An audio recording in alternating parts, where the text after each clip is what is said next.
Hello everyone, welcome to Ed India. I am Gaurav Soin और आप सभी के सामने आज एक इम्पॉर्टेंट वीडियो के साथ मैं हाजिर हूँ। And this important video is regarding international trade theories, जो कि एक बहुत इंपॉर्टेंट टॉपिक है under commerce and management, specially for those who are preparing for NET JRF, SET या पीएचडी और एमफिल एंट्रेंस एग्जाम।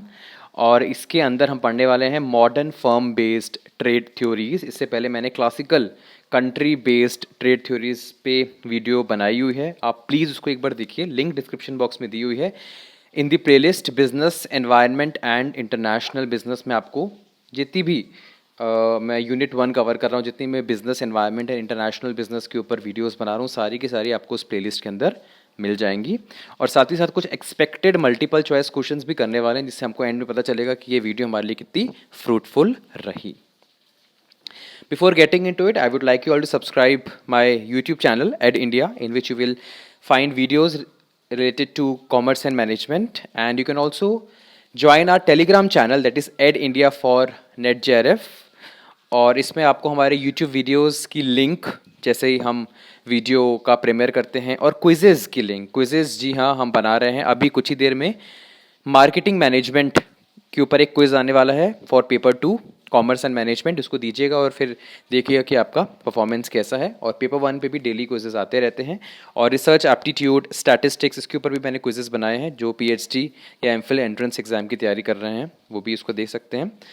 सब चीज़ का लिंक डिस्क्रिप्शन बॉक्स में दिया हुआ है, आप उसको जो है ज्वाइन कर सकते हैं। और हमारा एक और यूट्यूब चैनल है research and PhD guide success classes, जिसमें मैं आपको रिसर्च एंड पीएचडी से रिलेटेड गाइडेंस प्रोवाइड करता हूँ।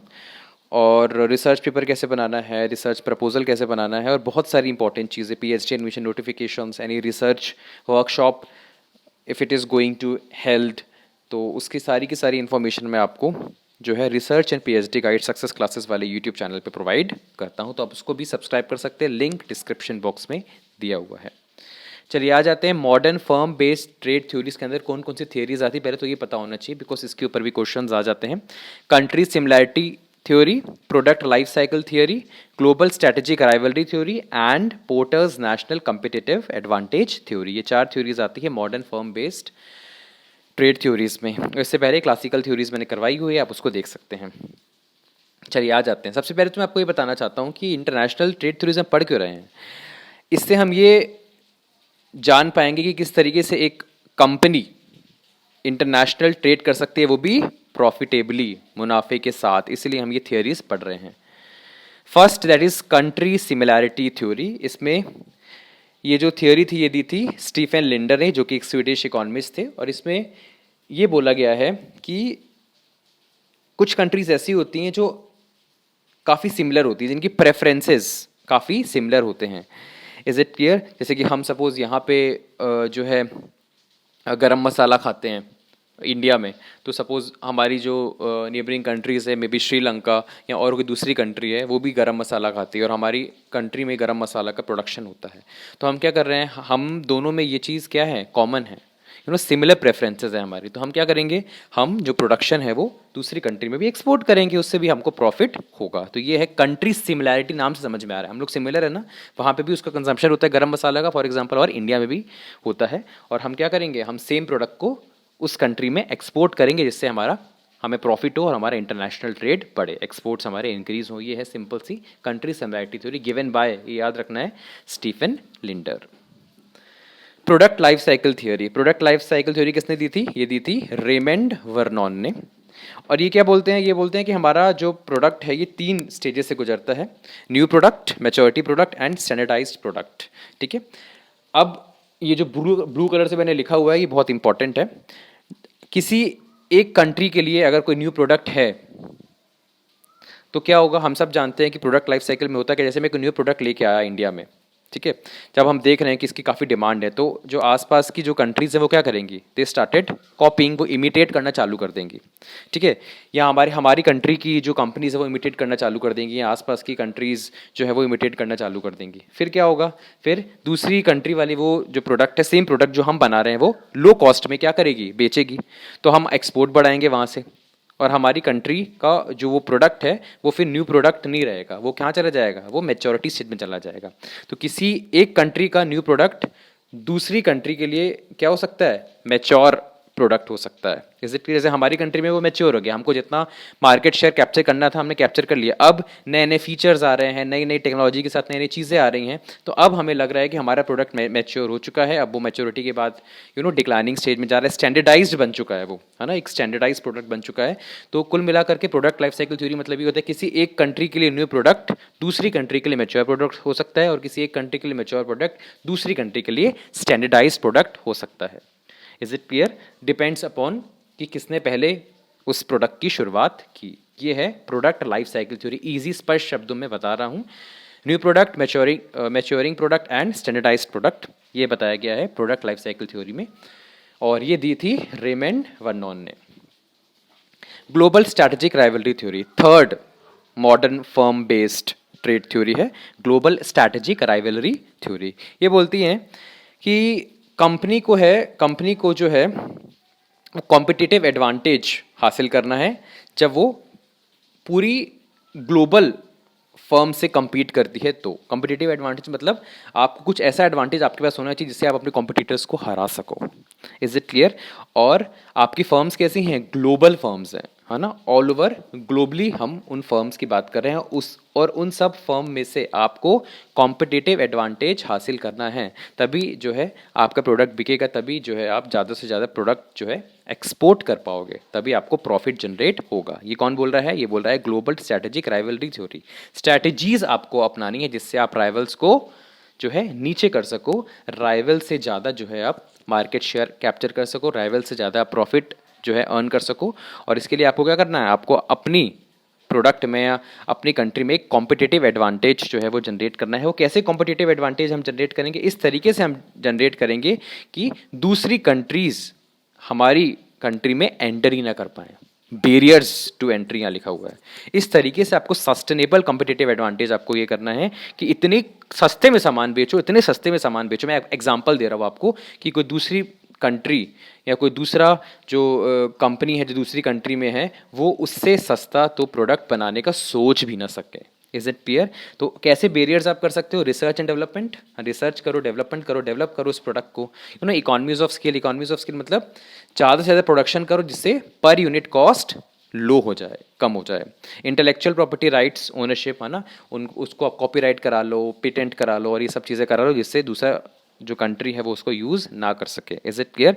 तो इस तरीके से आपको क्या करना है? इस तरीके से आपको ये जरिया बताया गया आपको, research and development, economies of scale, intellectual property rights ownership, जिससे आप जो है सस्टेनेबल कॉम्पिटिटिव एडवांटेज हासिल कर सकते हो against global firms in the same industry. Is it clear?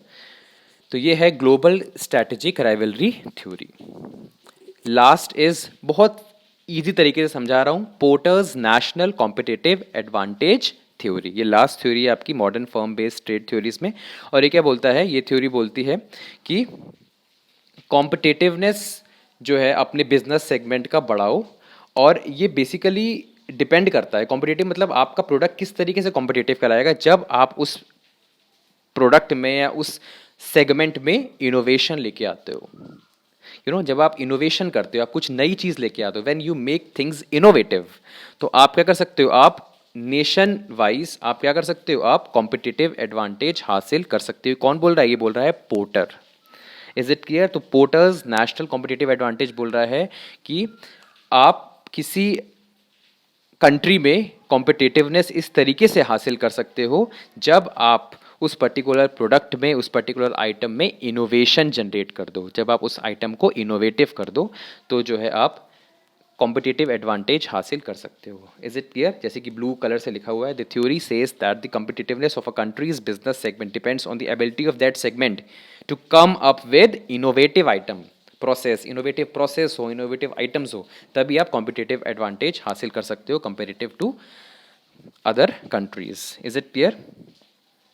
अब कैसे आप जो है ये इनोवेशंस लेके आओगे, या कौन कौन से 4 डिटरमिनेंट्स पोर्टर ने बताए हैं जिससे आप कॉम्पिटिटिव एडवांटेज हासिल कर सकते हो। उसमें है लोकल मार्केट रिसोर्सेज, है ना, जो लोकली आपके पास मार्केट रिसोर्सेज अवेलेबल है वो, and capabilities, local market demand conditions आप देख सकते हो, लोकल सप्लायर्स को देख सकते हो, and complementary industries and local firm characteristics, इन सबको देख करके आप क्या कर सकते हो, आप कॉम्पिटेटिव एडवांटेज जनरेट कर सकते हो। ये कौन बोल रहा है? ये बोल रहा है पोर्टर। Is it clear? और इस तरीके से आप कॉम्पिटेटिव एडवांटेज जो है एक इंडस्ट्री में हासिल कर सकते हो। तो ये थी 4 modern firm based trade theories. एक फटाफट रिकैप हो जाए, जैसे रिवीजन हो जाए हमारी। कंट्री बेस्ड ट्रेड थ्योरीज बोल रही हैं, जो सिमिलर प्रेफरेंस वाली कंट्रीज है उनको एक्सपोर्ट करो, जिससे उस कंट्री में भी हम प्रॉफिट अर्न कर सके। प्रोडक्ट लाइफ साइकिल थ्योरी बोल रहा है कि किसी एक कंट्री का न्यू प्रोडक्ट दूसरी कंट्री के लिए मैच्योर प्रोडक्ट हो सकता है, और किसी एक कंट्री का मैच्योर प्रोडक्ट दूसरी कंट्री में स्टैंडर्डाइज प्रोडक्ट हो सकता है। ग्लोबल स्ट्रेटेजिक राइवलरी थ्योरी, इसका मतलब ये है कि आप इस तरीके से जो है कॉम्पिटेटिव एडवांटेज करो ग्लोबल लेवल पे कि बैरियर्स हो जाए, दूसरे लोग उस पर्टिकुलर सेगमेंट में, उस पर्टिकुलर इंडस्ट्री में आने का सोचें, और ये कैसे आप बैरियर्स कर सकते हो, कैसे आप रिस्ट्रिक्शंस लगा सकते हो, कैसे आप लोगों को रोक सकते हो एंटर करने से, by research and development, by economies of scale, by intellectual property right ownership and many more. और लास्ट हमने पढ़ा पोर्टर्स नेशनल कॉम्पिटेटिव एडवांटेज, जिसमें बोलता है कि हमको जो है कॉम्पिटेटिव एडवांटेज हासिल करना है अपनी कंट्री में, कैसे? By doing innovation, bye coming up with innovative items और इनोवेटिव प्रोसेस। और इसके लिए 4 डिटर्मिनेंट्स बताए हैं जिस तरीके से आप कॉम्पिटिटिव एडवांटेज हासिल कर सकते हो। दैट इज आपके सामने है local market resources and capabilities, local market demand conditions, local suppliers and complementary industries and local firm characteristics. चलिए, ये हो गया हमारा मॉडर्न फर्म बेस्ड थ्योरीज भी कंप्लीट। साथ ही साथ हमने क्लासिकल थ्योरीज हमने पढ़ ली थी अपनी लास्ट वीडियो में। अब आ गए हम एक्सपेक्टेड मल्टीपल चॉइस क्वेश्चंस की तरफ और देखते हैं आपको कितना आपने पढ़ाई की है। ये दोनों वीडियोस को कंबाइंडली मैं डाल रहा हूँ यहाँ पे, एक्सपेक्टेड मल्टीपल चॉइस क्वेश्चन। जिन्होंने लास्ट वीडियो देखी है वो भी देख लीजिए, और अभी तो आपने पढ़ ही लिया। According to this theory, the holding of country's treasure primarily in the form of gold constituted its wealth. ये गोल्ड सिल्वर के रिजर्व्स बढ़ाओ जिससे एक्सपोर्ट्स बढ़े, इंपोर्ट्स कम से कम हो। ये कौन बोल रहा है? Gold theory, Ricardo theory, mercantilism और हेक्सर थ्योरी। बहुत इजी क्वेश्चन है, मैंने आपको पूरा एक्सप्लेनेशन ही बता दिया। Reserves of gold and silver should be increased by encouraging exports and by discouraging imports. Mercantilism is the correct answer. Mercantilism ये बोलते हैं, सबसे फर्स्ट थ्योरी थी mercantilism. According to Adam Smith, the trade between countries should happen naturally according to the market forces under government regulation using factors that are available, या only when a country has an absolute advantage। कब होता है trade? Simple है ये, Adam Smith से आपको पता चल जाना चाहिए इसका करेक्ट आंसर क्या है। Easy question. Theory of absolute advantage दी थी एडम स्मिथ ने, इज इट क्लियर? जिसमें बोला कि आप जिस चीज़ में माहिर हो आपको उस चीज़ का प्रोडक्शन ज़्यादा से ज़्यादा करना चाहिए। ये बोलते हैं थ्योरी ऑफ एब्सोल्यूट एडवांटेज में Adam Smith.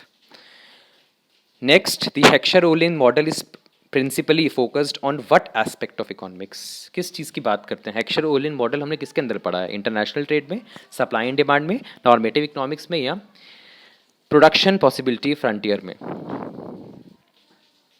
Heckscher-Olin theory, zone सी चीज़ आपकी कंट्री में एब्यूडेंटली अवेलेबल है आप उसको ज़्यादा से ज़्यादा यूज़ करो इन प्रोडक्शन। ये बोलते हैं Heckscher-Olin theory.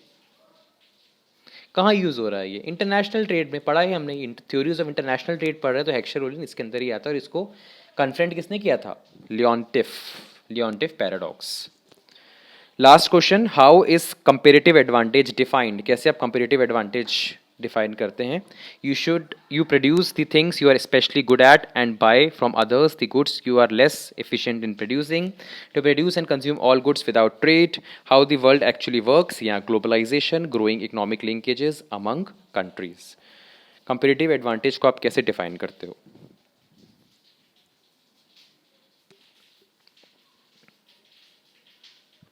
Simple, option A, आप उस चीज़ का प्रोडक्शन ज़्यादा से ज़्यादा करते हो जिसमें आप ज़्यादा माहिर हो। आप एक से ज़्यादा जगहों, एक से ज़्यादा आइटम में भी प्रोडक्शन कर सकते हो, but you have to compare both and you have to choose that particular item जिसको प्रोड्यूस करके आप ज़्यादा प्रॉफिट अर्न करोगे। ये होता है theory of comparative advantage, theory of comparative advantage. Is it clear? और आपको मुझे ये बताना है अब नीचे कमेंट सेक्शन में, एक होमवर्क है आपके लिए, कि थ्योरी ऑफ कंपेरेटिव एडवांटेज किसने दिया था। Just tell me in the below comment section. I'm waiting for your answers. So this was the complete video on modern firm based trade theories and the complete theories of international trade. और ऐसे धीरे धीरे मैं आप लोग के लिए पूरा का पूरा business environment and international business पूरा कंप्लीट कर दूंगा, है ना। ये फ्री वीडियोस आपके लिए बहुत हेल्पफुल हैं, इसलिए ज़्यादा से ज़्यादा इसको शेयर करिए जिससे ज़्यादा से ज़्यादा लोगों तक ये पहुंच सके, और फ्री में, without paying any amount, without charging any fees, you can just get the knowledge. Is it clear? And अगर कोई क्वेरी है आपको तो आप जो है नीचे कमेंट सेक्शन में हमें लिख सकते हैं, और अगर आपको कोई सजेशंस देने हैं तो suggestions are welcomed. Thank you so much for your valuable time. मिलते हैं नेक्स्ट वीडियो में। अगर आपने हमारे चैनल को सब्सक्राइब नहीं किया है तो सब्सक्राइब भी कर लीजिए, बिकॉज आगे जाकर के भी हम बहुत अच्छी अच्छी वीडियोज़ लाने वाले हैं। Thank you so much, have a nice day and stay safe.